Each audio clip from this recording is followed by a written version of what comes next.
Sean was saying that.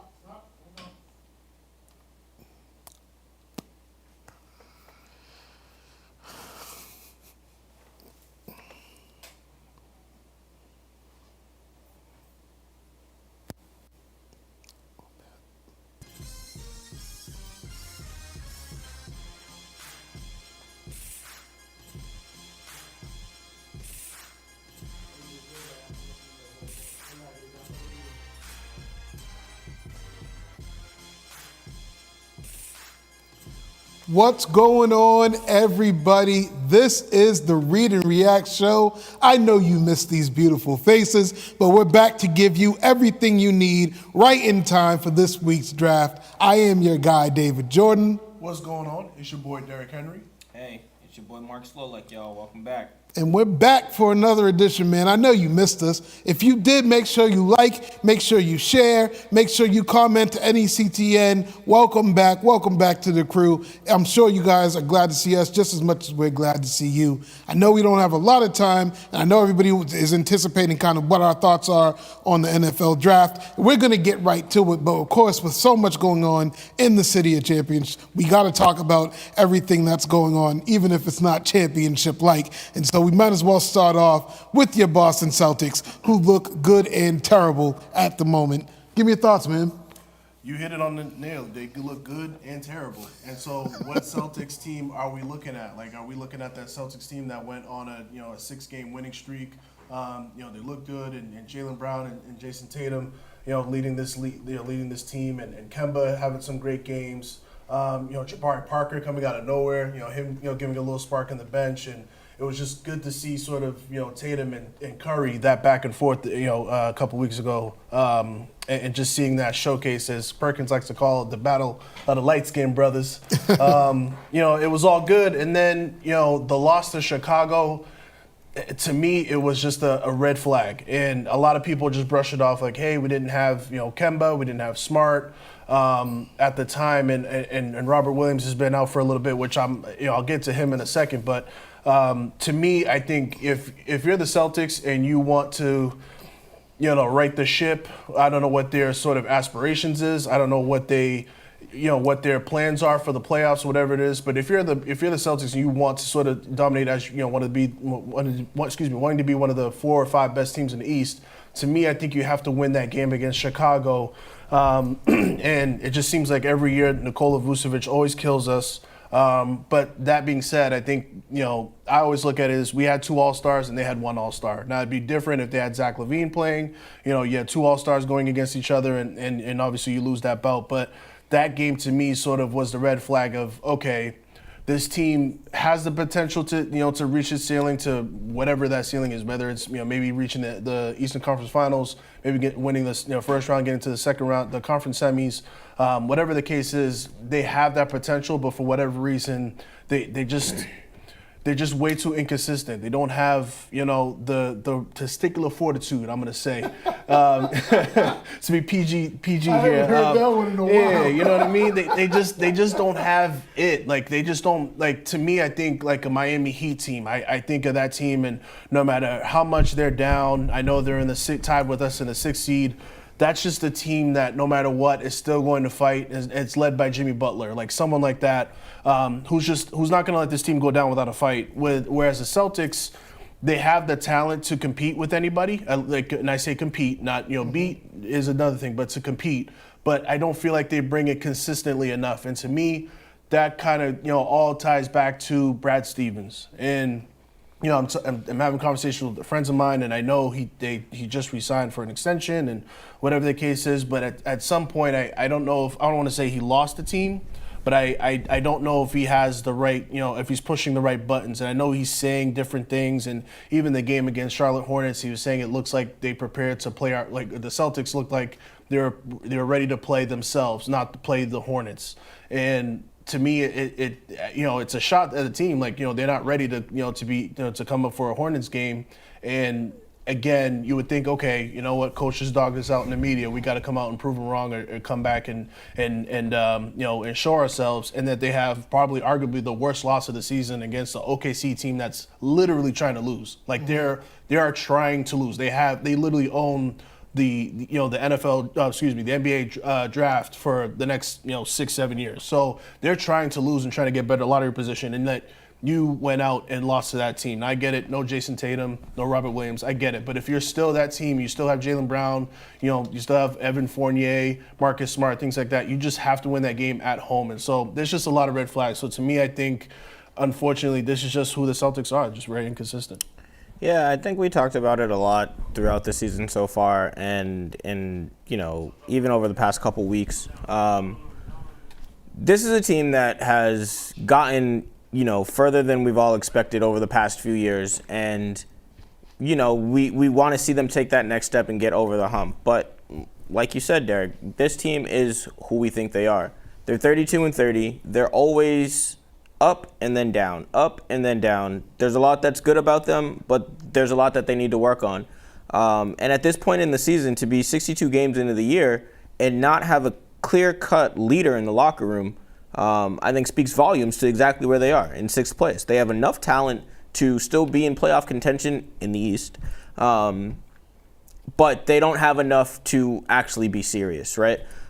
In prior years, teams that have kind of had that grit, the Celtics teams that have kind of had that grit, and we've seen them kind of grind out these wins that we didn't expect them to win in the first round, or go 7 games against the Hawks and those types of things, and come out of that series victorious and push on and end up in an Eastern Conference final against Cleveland.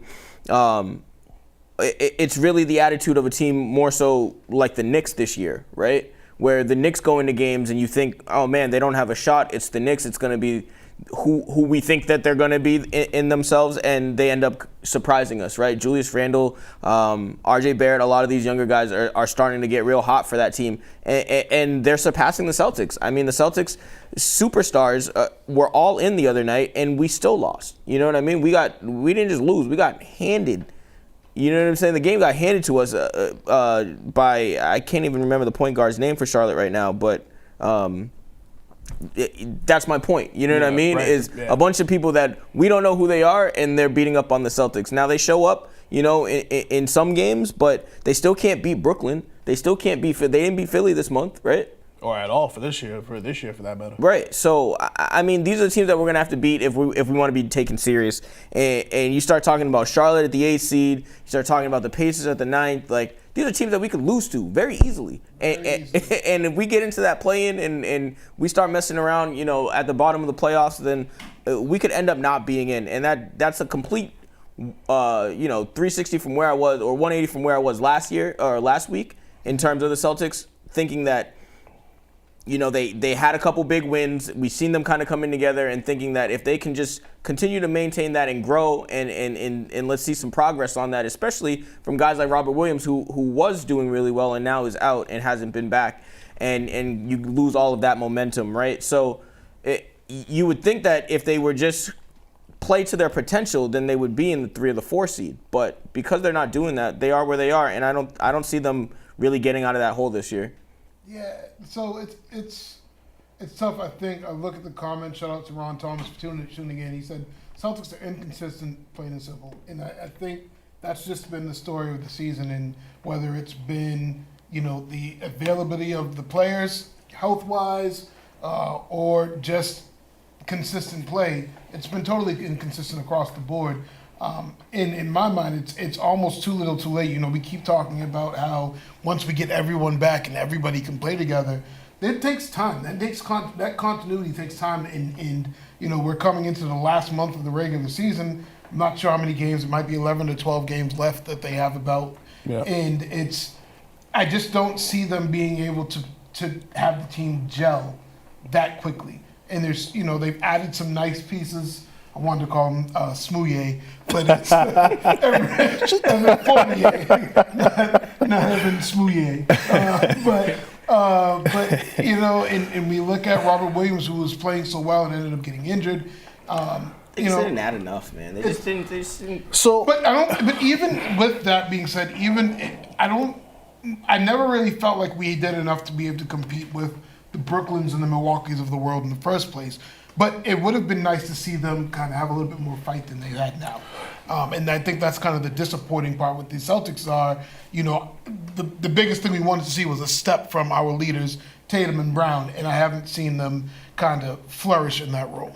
Yeah, and sorry to cut you off, to your point about Robert Williams, I was going to say, to me, I love the progression that he made this year. I do think he is a starter, but I am a little cautious that the fact that we made him a starter, he was getting starter minutes, he was playing well, and then all of a sudden now he's got the setback with the knee. Like, is this, at some point I'm starting to question, is this who Robert Williams is? Like, he's a great player, has starter potential, but for whatever reason, he needs to either dial it back or, and I get it. Naturally, big men just, with the limbs and things like that, with the knees and foot, things happen.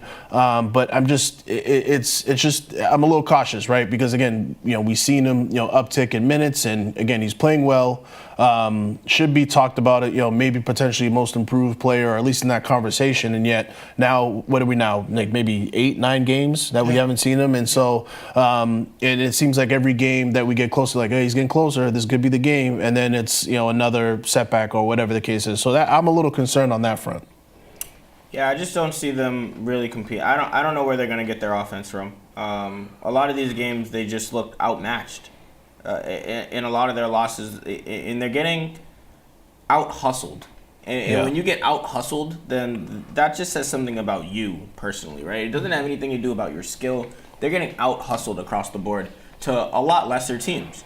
And if that's going to continue, I don't see it being good. Every time you hear Jaylen Brown talk now, it's we've got to do better. We've got to be better. We've got to come back and be better. And it's hard to do that, especially the point guard is the leader, right? And Kemba's not there consistently. And that's a coaching thing. So maybe that needs to change if they want to be competitive, right? Maybe Kemba needs to start earning that $37 million a year and come off that minutes restriction, as we're 60 games into the season and now it's time to start getting serious. What is he going to do? Be on minutes restrictions in the playoffs? That can't happen. You know what I mean? Yeah. We need him to be available and play. We don't have Gordon Hayward coming off the bench anymore. We don't have Terry Rozier anymore and some of these guys that we used to have to fill in. And our bench is a lot lighter and they're not healthy. So those guys need to step up. They're getting paid to do so. And if they don't, then we're going to end up fighting for a playoff berth.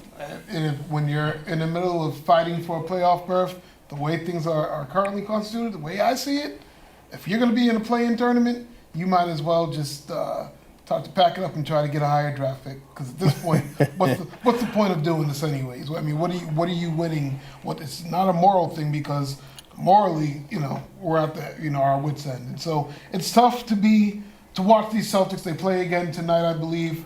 And so we'll see what happens with them. They've got to start stringing some games together. We do have to move on. I know we want to get to our NFL draft segment. It's going to take a little bit of time. And so just before we jump there, anybody want to throw out any comments, I guess, or any thoughts on either the Bruins or the Red Sox, as they seem to be kind of a bright spot for us?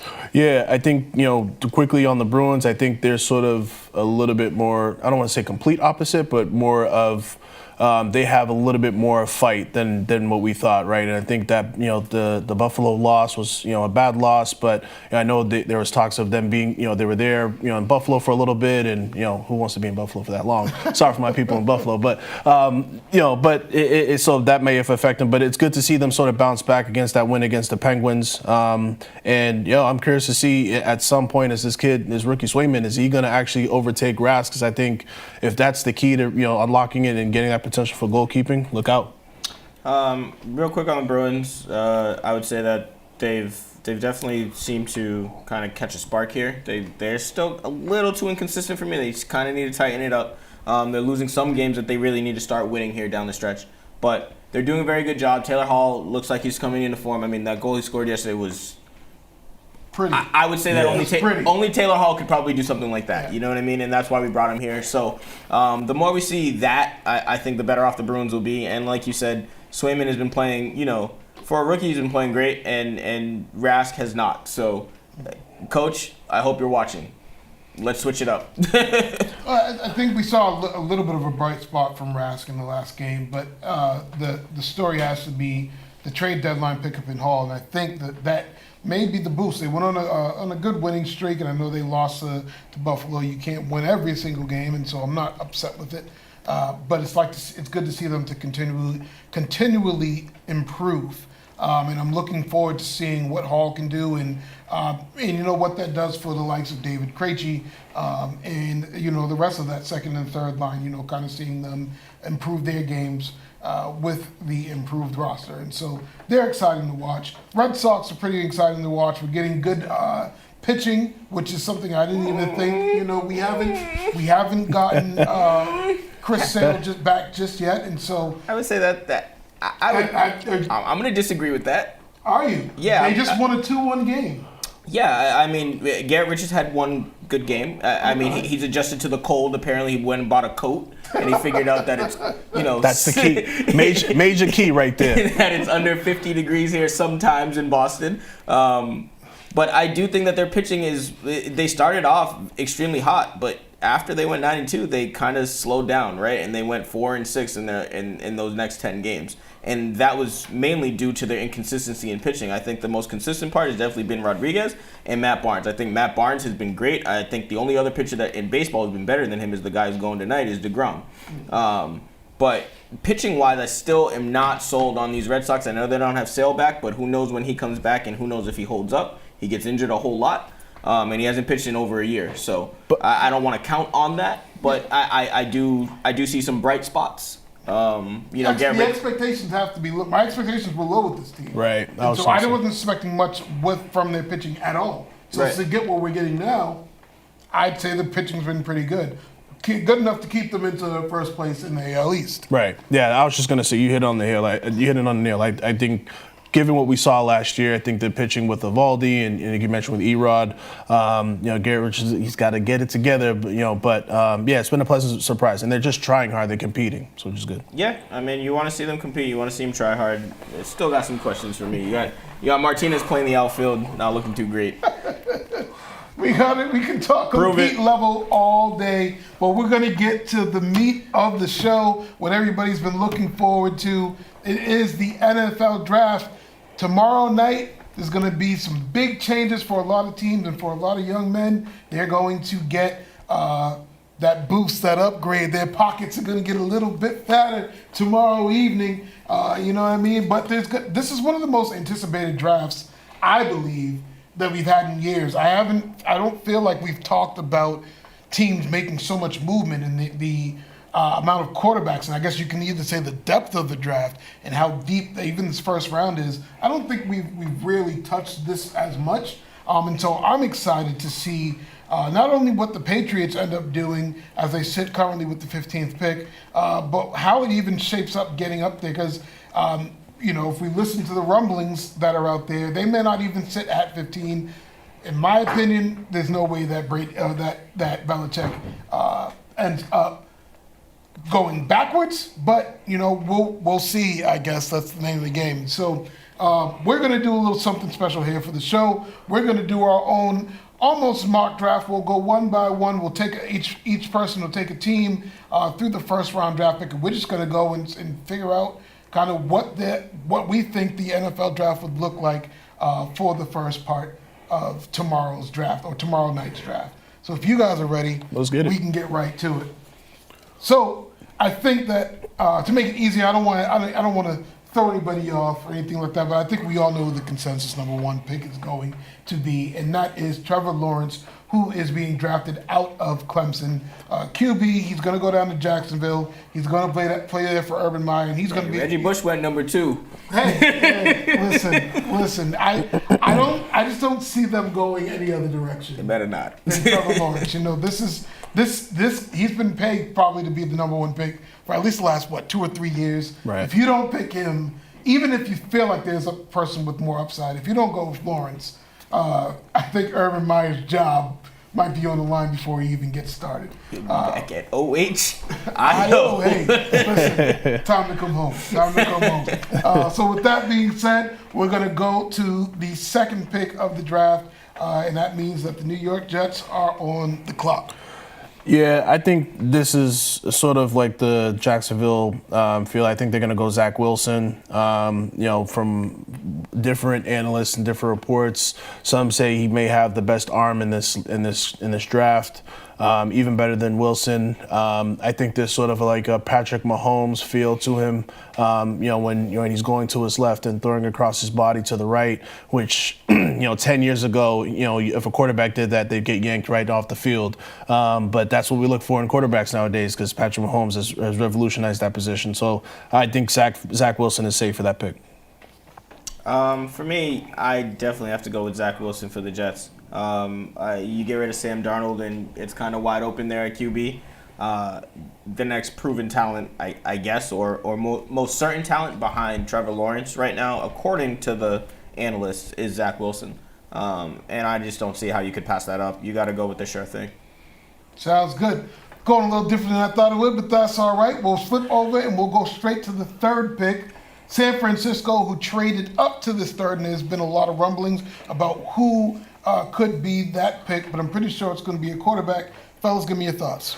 I don't think you make this trade because you want the safe pick. I think you make this trade, you give up future assets because you want somebody that's going to be, again, I bring his name up, Patrick Mahomes-esque, right? You want that sort of that dynamic quarterback. And so for me, I think San Fran's taking Trey Lance. And unfortunately, I don't see them trading Jimmy G. I think they stick with Jimmy G for this year, let Trey Lance develop, and then eventually he becomes that guy that takes that team to another level. But I don't think you give up future assets for a Mac Jones. I think he doesn't give you any more upside than Jimmy Garoppolo would. So I'm going to go Trey Lance.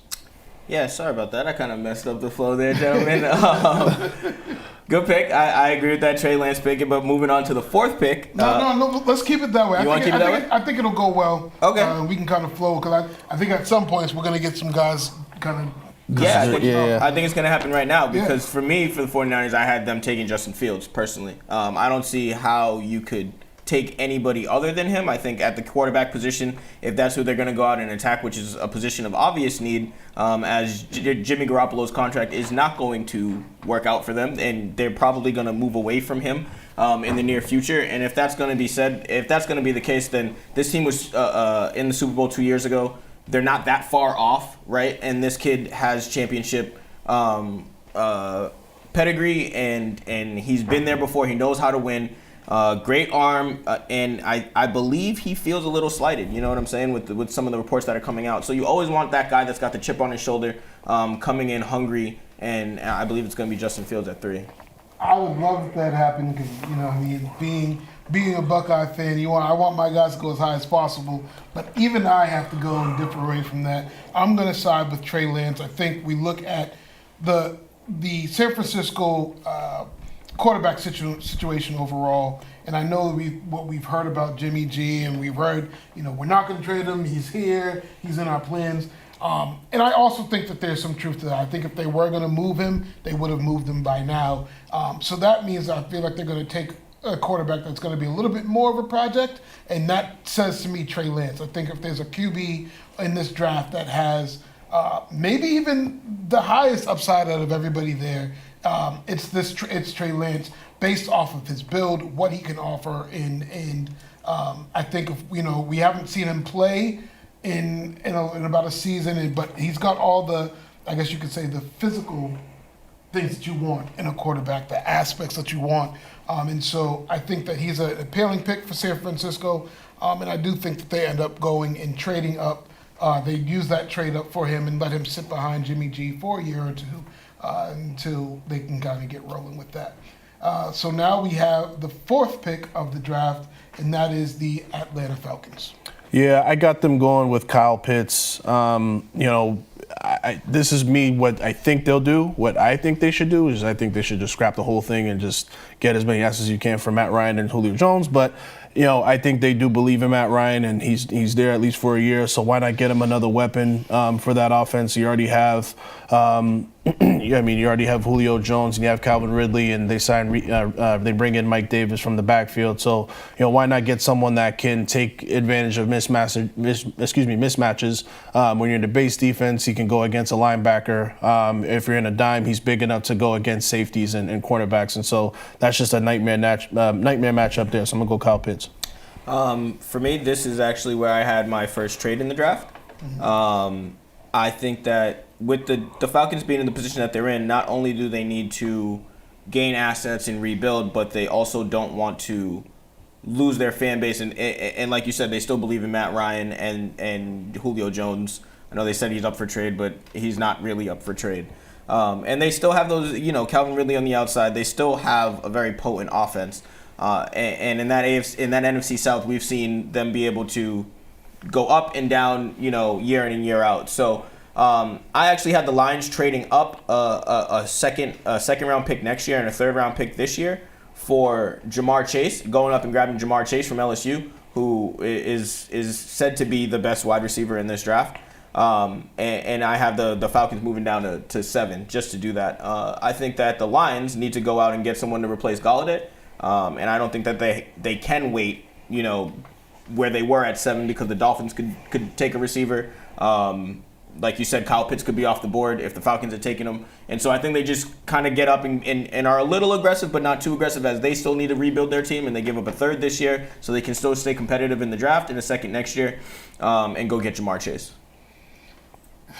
I mean, this is a tough one because if we're reading reports, I think the Julio Jones, is he traded or is he not traded, is going to be kind of telling of what the Falcons do with this pick.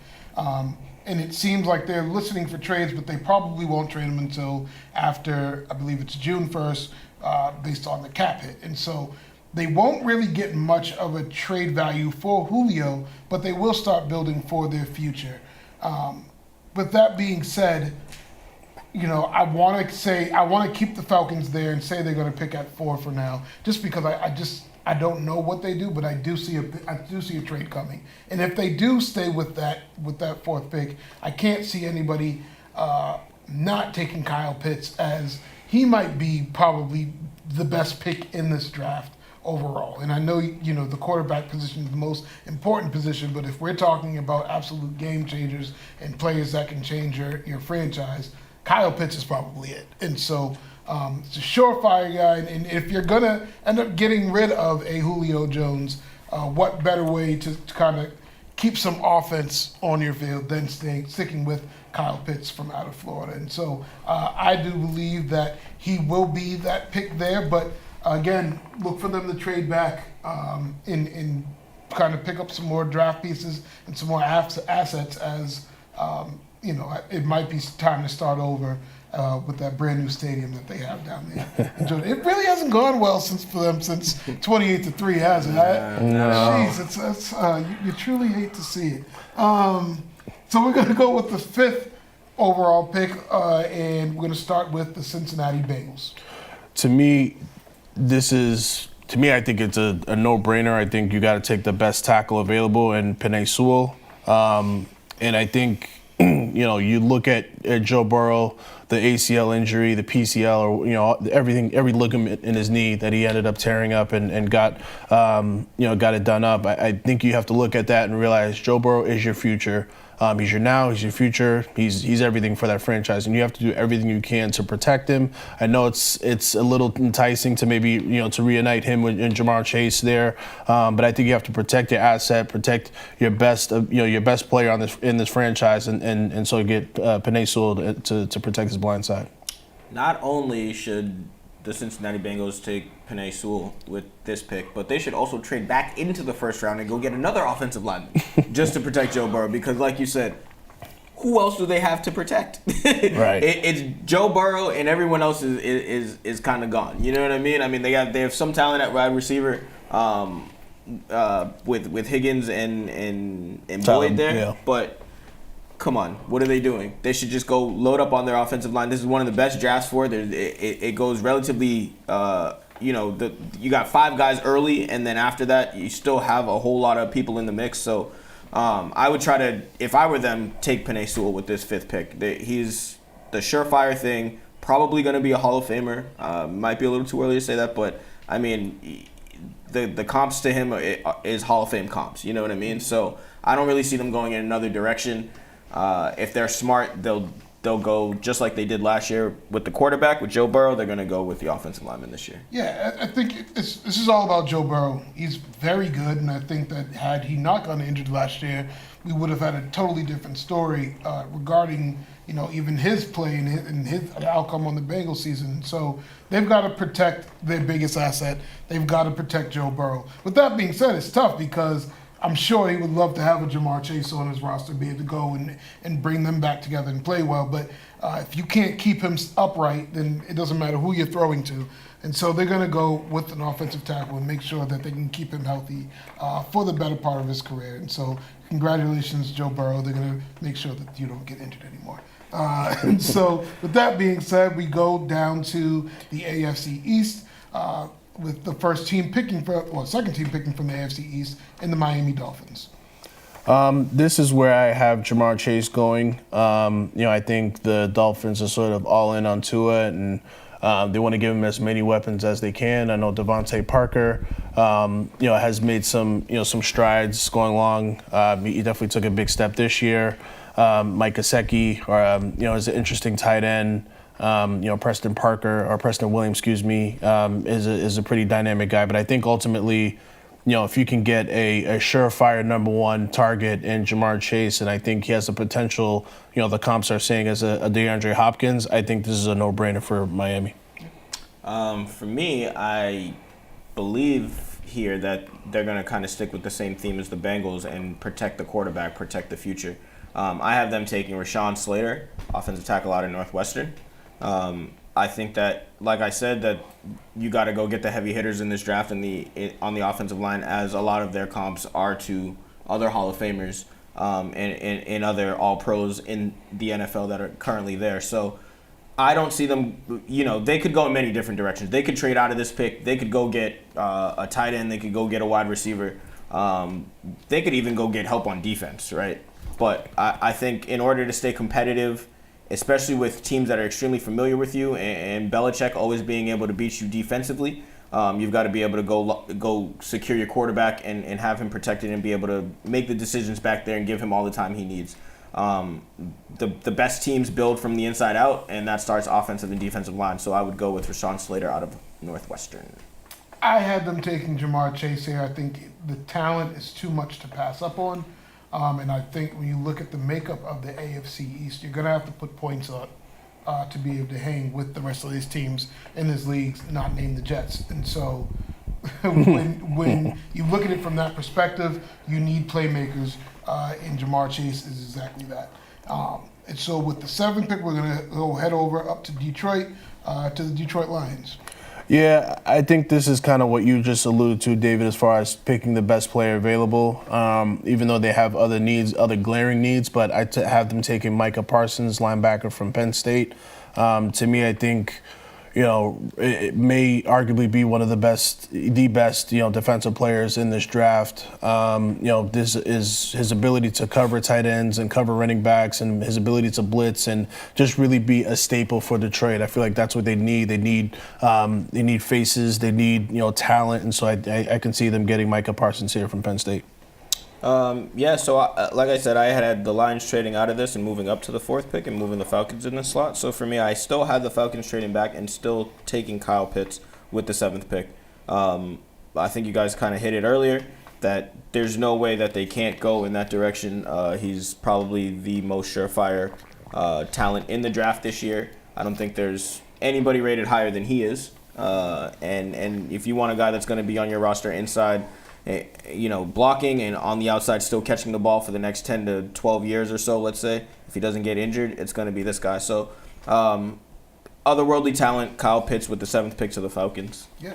And I would say, again, I'm going to go with Jalen Waddle. We look at Alabama's offense, and as potent as they were, the person that was at the center of all of that was Jalen Waddle. He makes that offense go, and I think that his game is going to translate wonderfully to the NFL. When we look at who they're comparing him to, and if you talk about the size and kind of what he can offer, you see the Tyreek Hill comparisons. Now, I'm not ready to say that he can be the next Tyreek Hill, but you'd be blind if you didn't say the mechanics weren't there.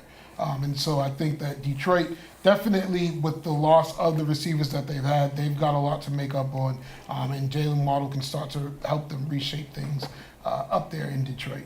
With the 8th pick in the draft, we're going to go with the Carolina Panthers, who recently today just made another trade and traded away Teddy Bridgewater to the Denver Broncos for a 6th-round pick. And so, what do you guys think with them?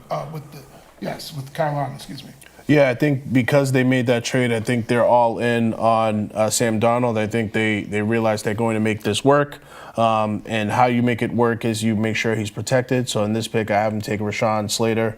Much like with Joe Burrow, even though it's clear as day that he is their franchise, we're not 100% sure that Sam Darnold is the franchise. But if you're going to treat it as that, and you're going to trade away his backup or trade away any sort of competition, I think you're sort of telling that they're kind of all in on Sam Darnold. So best way to make sure that he reaches his potential is make sure that he's protected. So Rashawn Slater for the Panthers.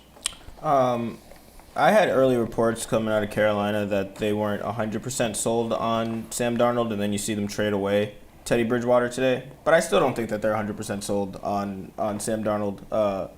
I think his play is just too inconsistent, and he's been injured over a short period of time being in the league. And so I think you just got to go with what everybody is kind of saying is another surefire player, and the run on quarterbacks continues for me with Mac Jones going here to the Carolina Panthers. I think you send out one guy who probably wasn't going to give Sam Darnold any comp for a younger guy who would give him a lot of comp and is kind of more comparable to his play style than a Teddy Bridgewater is. And so that allows you to kind of have the playbook still be similar and still have this kid grow and potentially surpass Sam Darnold and pair him up with CMC. So I'm going to go with Mac Jones to the Panthers, 8th. And I'm much like Derek said, he said most of it. I'm also going to go with Rashawn Slater. They take that offensive tackle to help make sure that they have someone to shore up the offensive line down there in Carolina. With the 9th overall pick, we have the Denver Broncos. Thoughts? Yeah, I have them taking Justin Fields here. I know they just traded for Teddy Bridgewater. I think, the fact that they got him for a 6th-round pick doesn't necessarily mean anything, and so I think they like the upside with Justin Fields. So with Jermaine from OH, I'm going to go with Justin Fields. Yeah, I had the Broncos going big here. I had them taking Jalen Waddle and pairing him with Jerry Jeudy, his former teammate from Alabama, and kind of giving Teddy Bridgewater some weapons on the outside, plus his name's escaping me, but he was injured last year for Cortland Sutton. Yep, Cortland Sutton. And kind of giving them a trifecta there at wide receiver. And there's nothing better for a quarterback than lots of weapons, and especially someone that's compared to the Cheetah. So I'm going to go with Jalen Waddle to the Denver Broncos. I have the Denver Broncos taking another quarterback. I know they just traded for Bridgewater, but we look at the contract situation up there in Denver, and I believe that both their quarterbacks are still on one-year contracts, and they're still looking towards the future. And what bigger name that shot up the draft charts than Mac Jones, who had a terrific pro day, and I think that there's a ton of guys still ton of teams looking to see how high he's going to go. I think they get a little bit of a stale here with Mac Jones, and they take him with the 9th overall pick, and he'll be the quarterback of the future there. With the 10th pick, the Dallas Cowboys. I think this is an easy one. I think they take Patrick Surtain, the best corner. The Dallas Cowboys had trouble with their secondary. Their offense is all set, hopefully with Prescott coming healthy and the trio of wide receivers that they have there. So the offense is kind of all set there. So I think they address the secondary, get Patrick Surtain, the best cornerback in this draft. The only thing I would say that would differ from what you just said would be that they could potentially take an offensive lineman here to help protect Dak Prescott and that offense, but they've invested a whole lot as a team into the offensive side of the ball over the last years, especially through the draft. And their defense has definitely taken a hit for it, and they haven't gotten to where they wanted to be. And so because of that, like you said, I would go with Patrick Surtain. He's definitely the best cornerback and probably the best D-back in the draft, and probably the most solid pick at that position. So I'm going to go with Patrick Surtain. I agree. I'm going to go back-to-back Bama picks here, and I'm also going to go with Patrick Surtain. I think that Dallas has invested like you said, a lot on the offensive side of the ball, and their defense has paid for it. I think back to that OBJ just running around, running rampant on them, and they just can't have that anymore. Not down in Jerry's world. And so I do see them taking a cornerback in with the 10th overall pick to help shore up their defense. At the 11th pick, we have the New York Giants. I guess I got a pick for them. All right. I have them taking Jalen Waddle here. I think they'll be pleasantly surprised that he fell this far to them. We already talked about, the Tyreek Hill comparisons, and I think, this is the year where they want to see if Daniel Jones is that guy. And so what you do is you give him as many weapons as possible. So I think I'm going to go with Jalen Waddle. For me, the Giants head coach has a New England background, and because of that, he's never going to take the sexy pick, right? The pick that everybody would want him to take would be something on the offensive side of the ball, whether it be receiver, maybe offensive line, or tight end to go help, that young quarterback in Daniel Jones. But I just see them kind of going in a totally opposite direction and going and help out that defense and starting to kind of bring back that defense that they used to have back in the day, right? It was always the staple of their team. And I have them taking Kwity Paye, the DN/outside linebacker from Michigan, who's just an absolute monster. And I think he can play and move him around in different positions, and I think he would help their defense a whole lot. So especially with, Dallas and their offensive power that they have, I think you're going to need a whole lot of help on defense. Kwity Paye, DN, Michigan. Yeah, so I look at the Giants and we talk about, I think, defense. They need help on the defensive side of the ball. This pick, I kind of flip back and forth because I feel like Dallas with the retirement of with Lee retiring, they have a need at the linebacker spot as well. But I already made my pick for Dallas, and so with that, I think that the New York Giants take the best defensive player left on my board, and that is Micah Parsons out of Penn State. He comes in and he shows up the middle there and helps kind of revamp that defense that was lacking, I could say. And so what better way to build your team than around a surefire linebacker who might be the best defensive player in the draft. Number 12, the Philadelphia Eagles. All the NFC East teams picking back to back to back here. We got to break that up. NFC least, that's what happens. I don't like it again, but I got them with the other Alabama wide receiver in Devonte Smith, the Heisman Trophy winner. Now I get it. Travis Fulgham, is there, and they just drafted a wide receiver last year in the first round, Jalen Reagor. But I do think you get Jalen Hurts as many weapons as you can, and I think Devonte Smith, he brings a different element than what they have currently right now. Yeah, I'm gonna echo those thoughts. I have Devonte Smith going to the Eagles at 12, especially for the fact that Hurts is a former Alabama guy and coming out of the same system. It's always good to have people that are kind of familiar with the same verbiage or playing style or whatever the case is. They might have been even at Bama at the same time. And so I don't see how you can go in any other direction. He's such a playmaker, Heisman Trophy, all those things, and they need it, especially after some of the woes that they've had offensively. So Devonte Smith, Alabama.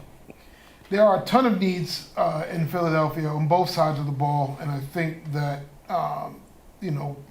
we talk about building a defense that can help you win championships. And so what better way than to get a defensive player? I think they go with J.C. Horn the cornerback out of South Carolina to help start to rebuild that defense. I know they've lost a couple D-backs to free agency, and they're looking to get that team back rolling again. The only way to really help their new quarterback is to make sure they have a defense that can get off the field, and so and get him on the field and get him rolling. So I'm going to go with J.C. Horn with the 12th pick. Number 13, the Los Angeles Chargers. Sort of, again, there's a common theme here. If you have that franchise guy, you got to protect him and you got to give him as much space as you can. So I have them taking Elijah. I'm not sure if I'm pronouncing that correctly. If it's Elijah Vera Tucker, from USC, the offensive guard there, and I think you give him a little bit more beef, especially for the running game with Austin Eckler, but you also give him more protection for Justin Herbert. So going with again, I'm sorry if I'm pronouncing this wrong, but Elijah Vera Tucker from USC. Yep, and I'm gonna stay in the same family, not same player. I might butcher this, but Christian Darrisaw from the old tackle from Virginia Tech. I have him rated as my third best player or third best tackle on the board. And the Chargers, like you said, need to protect their quarterback. He threw for the most yards of any rookie quarterback last year. Yep. And doing that coming from a system where he had never taken a snap under center just shows you the ability that this kid has. And you want to make sure that you don't end up in a situation like the Bengals are in, where Joe Burrow is not playing, right? Because they don't have a backup plan, I don't believe, in with the Chargers right now. I believe Tyrod Taylor is very upset with them, and I don't think he'll be coming back to play. So I'm going to go with offensive tackle here for them, Christian Darrisaw, Virginia Tech.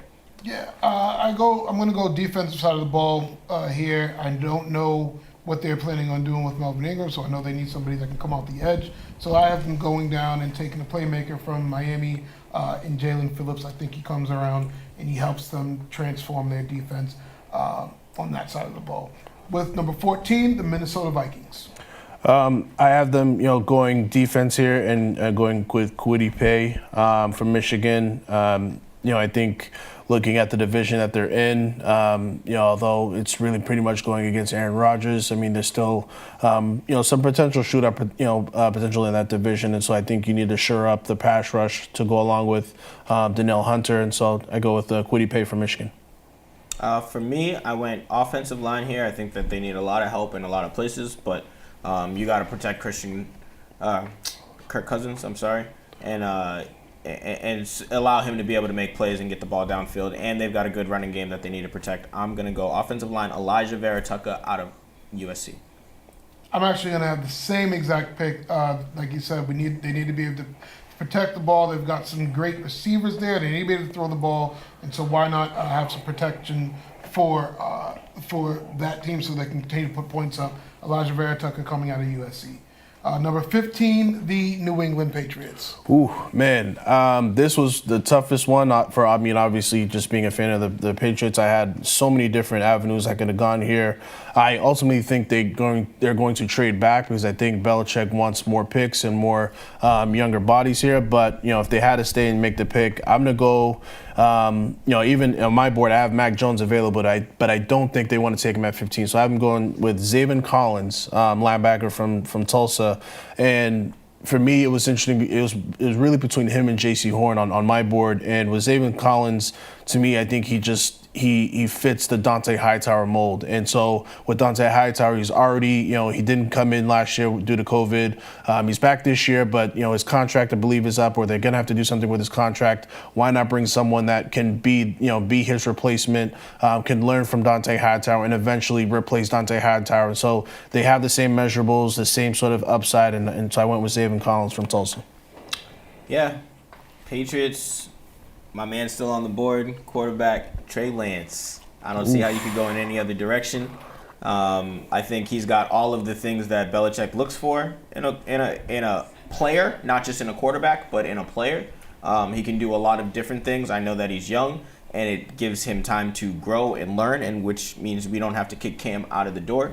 And so all those free agents that we're looking at New England as a team to come, and because of Cam Newton, they're still here. We still play out the year with him, but we still have the young kid who's 20 years old, and when he's 25, will just be, getting into it on his 5-year deal. So I'm going to go Trey Lance to the Patriots. The beauty of a mock draft, when you do, is you get to pick the player that you want. So I can manipulate this thing to fall the way I want it to. And so with the 15th pick of the NFL draft, Here we go. The New England Patriots take from the Ohio State, Justin Fields. Everybody say with me, O-H-I-O. We get the quarterback we need, and he becomes our franchise player and leads us into the future for years to come. Now, with that being said, we're up against the clock, and so we're going to go real rapid fire for these next 17 picks. And try to get through them real quick. And so, Arizona Cardinals, who you got? I got J.C. Horn, cornerback from South Carolina. I had them taking Micah Parsons, who was still on the board for me, linebacker, Penn State. For me, it's Devonta Smith out of the University of Alabama. Number 17, Las Vegas Raiders. Jeremiah Owusu-Koramoah, the linebacker from Notre Dame. Get some young bloods in that defense. I had the Raiders taking Christian Barmore, D lineman out of Alabama. Most solid D lineman, I think, in the draft, and they need to shore up that defense. I go offensive tackle here for the Las Vegas Raiders, and I'm going to go with Christian Darrisaw. Number 18, the Miami Dolphins, again with their second pick of the draft. Yeah, I have him going with Georgia defensive end Azeez Alujari. I'm sorry for these names, but I think with, man, I'm blanking on his name right now. But him leaving with Miami Dolphins, I think they need to replace some young talent. So, I had the Dolphins taking Jeremiah Owusu-Koramoah out of Notre Dame at linebacker. I think they just need to shore up that defense. So he's a leader. Much like Derek, I also had Azeez Ojulari out of the University of Georgia. Number 19, the Washington football team. I think this is their heaven. I think in my board, they have Mac Jones falling to them. They have their future quarterback, their franchise quarterback. I actually had Washington with a surprise pick here, taking Davis Mills, quarterback out of Stanford. Ooh. Wow. Jump Okay. up the board. I see them going defense to help shore up what was a pretty good defense last year, going with Greg Newsome, the second out of Northwestern. Number 20th picks, Chicago Bears. I haven't taken Elijah Moore. I think to add, I know that Andy Dalton's the quarterback now, but I think they need another playmaker for him. Yep, I had them kind of adding to that with Rashad Bateman, wide receiver out of Minnesota. He can also take over for Robinson if he leaves after next season. Chicago Bears need a lot of help, as always, and so I feel like we got to build from the inside out. We're going to go offensive tackle Alex Leatherwood out of Alabama. Number 21, Indianapolis Colts. Jalen Phillips from Miami edge to shore up that front seven. I have the Colts taking Azeez Ojulari, DM from Georgia, just a solid defensive player. I see them going out and getting another, some more wide receiver help, and that comes in the form of Elijah Moore from Ole Miss. Number 22, the Tennessee Titans. They get, arguably some say maybe the best cornerback if it wasn't for health, and Caleb Farley from Virginia Tech. This is where I had Jalen Phillips going, DM from Miami. I think that the coach is a New England guy, and he knows about defense, and he wants to get that edge rush going. So, And I went with Rashad Bateman, wide receiver out of Minnesota. Number 23, New York Jets with their second pick of the draft. Lance Dickerson from Alabama, center to protect Zach Wilson. I had the Jets taking Xavier Collins, just a typical Patriot pick, and that's why they're taking him, so that we don't get him. Linebacker from Tulsa. And I have the New York Jets taking Kwity Paye, out of Michigan, of course. And Justin Fields is going to eat him up because we eat Michigan players up for the next 10 to 15 years. Wonderful. Number 24, the Pittsburgh Steelers. I actually haven't taken Darrisaw here. At some point they have to revisit, is Villanueva coming back or not? So you got to reassure of that front seven. The front line. With Bud Dupree leaving, I see them taking a typical Pittsburgh Steeler and Jamin Davis, linebacker out of Kentucky. And I also, have Tevin Jenkins, offensive tackle, coming from Oklahoma A lot of State. tackles for you, huh? A lot of tackles. This is going to be a tackle-heavy draft. We got to protect our guys. You know what I'm saying? Finally, the O-linemen are getting some love. That's how it should be. Number 25, Jacksonville Jaguars with their second pick of the draft. I have them taking the Bearmore defensive tackle from Alabama to shore up that front seven. Forgive me, Patrick. I'm going to butcher your name, but I have the Jaguars taking Pat Faramuth from the University of Penn State. He's a solid tight end. He's got comps to Gronk, and he's from New England. I don't see how he's not going to be an excellent target for Trevor Lawrence.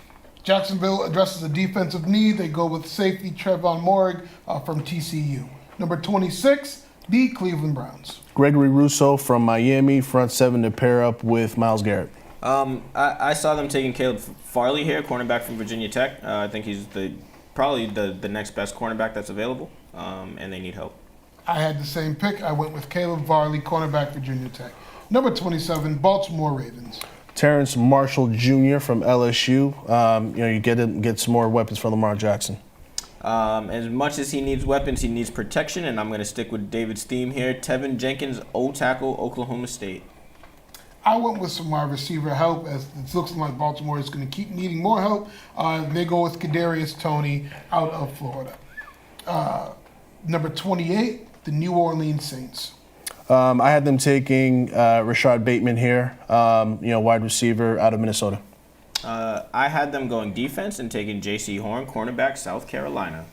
And I have them going with edge defender Joe Triod from the University of Washington. Number 29, Green Bay Packers. Oh boy, you know what? Now I realize I made a mistake here. I put Elijah Moore here twice, so I'm not sure what the sense is. Dan drafted twice. We got there twins. it is. There it is. Packers finally get Aaron Rodgers some help. Kadarius Toney, wide receiver, Florida, playmaker. And for me, I've got Jamin Davis, I love that, from linebacker from Kentucky. Reminds me of Jamin Jerome from Snowfall. All right. Now, number 30, Buffalo Bills. They get Travis Etienne from Clemson to shore up that backfield. I had them going defense here and just continuing to shore that up so that the New England Patriots don't sneak up on them. Nick Bolton, linebacker, Missouri. I also have them going with defense and had Jason Owe from Penn State.